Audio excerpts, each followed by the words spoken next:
Hello, this is Julie Anime Lover. Today I'm going to show you how to use the VideoPad Professional by NCH Software. Once you get VideoPad Editor downloaded onto your computer, you want to open it. We're going to do a new project, so create new project. Once you do that, there is a folder right here called Open. You're going to click it. You want to go to whatever files you want to work on. So 3 Days Grace for music, and open. Let's go find a video we want to work on. Let's do this. Video. Okay, so it's a dog. So let's scroll around, see what I want to the video. Alright. This is the set in point, so you can start your video here. And this blue button right here is your set out point, so it can end right here. So just figure out where you want to start and end. You always push the red or the blue button, and you drag and drop to the timeline. You can make it longer with this white thing, or make it shorter. You can unlink the audio right here, unlink from video.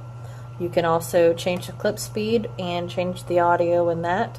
But for this video, we're going to unlink the video, and we're going to delete the audio.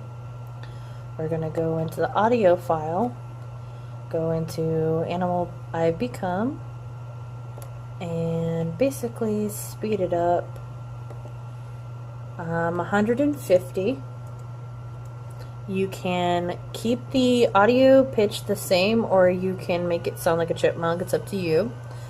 So this is with the audio pitch.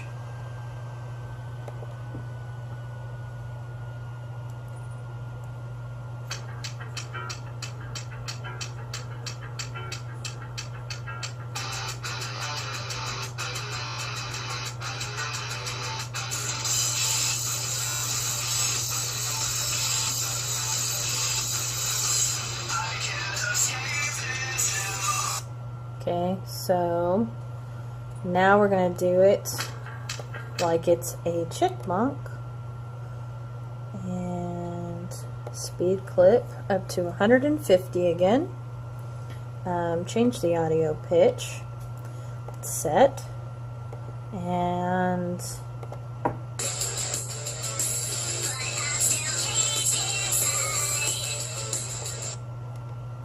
just make sure it sounds clear enough where you can hear it. These little stars are for effects. You can mess with the audio. You can add effects. I normally do echo and high pass and distortion. Some of these other choices are a little different. So echo, I normally leave it at 50 grain. Sometimes I change it just depending on the sound. Distortion, I kind of, just mess around with things until it sounds good to me, but I don't want to mess with the distortion. I like to add high pass. It kind of makes it sound like you're at a rock and roll concert and you're recording it with your phone.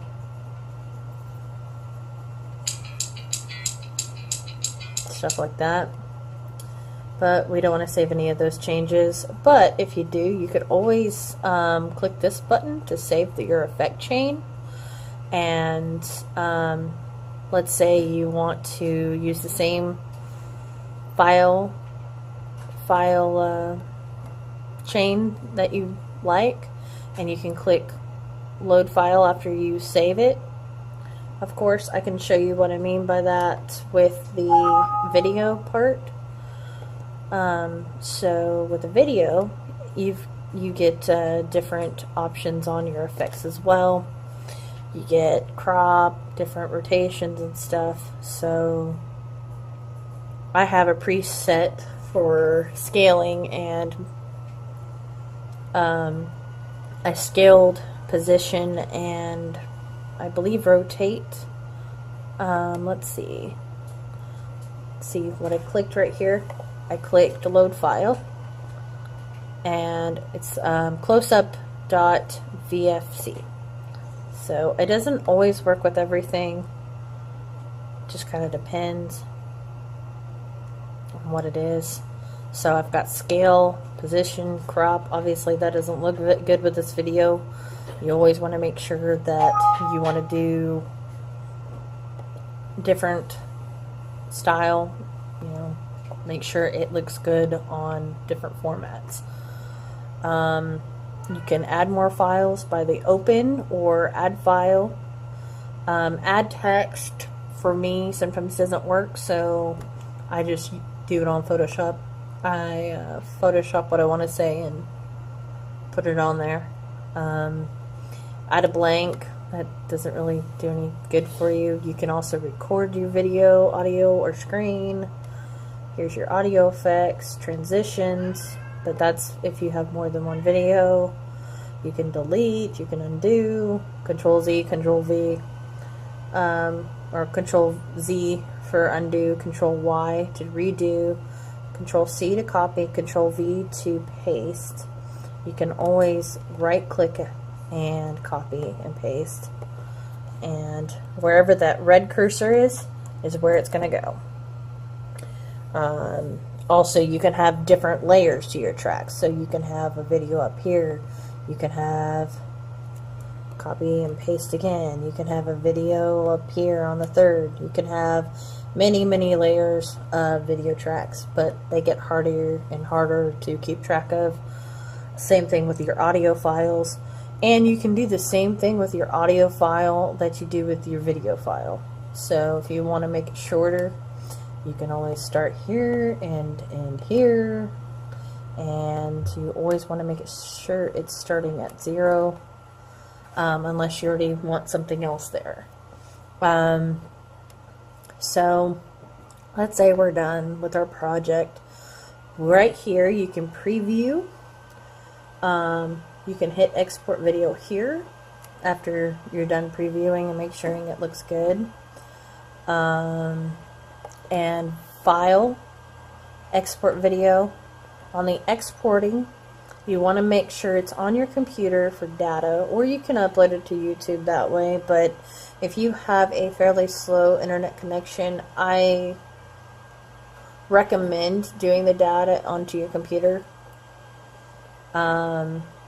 Of course, you don't want the title to be untitled. You can title it whatever you want to right here. On your preset, you want it at custom. The file format at MP4, that's format. And your resolution at 1920 times 1080. For YouTube, 1080p. Do not change your frame rate. Don't change the frame rate. Then of course you click create and it'll create your masterpiece. Anyway, if you have any questions, you can always inbox me on YouTube or email me at juliaann1990@hotmail.com, and I can answer any questions about this program. It's very easy. It normally does 3 videos without watermarks for absolutely free. If you decide you really like this program, it's fairly easy to use. It's probably the easiest one I've used in a long time. That's fairly simple and straight to the point. You can always, I will have a link in the description below. If you decide you really like this product, they have a way of getting it for free. So anyway, please like, rate, comment, and subscribe. I want to make a shout out to Ice Cream Screen Recorder. Basically, you can capture the video of your whole entire screen. It's free. There's no watermarks. You can film up to 10 minutes. at a time. So that is how I filmed the video today.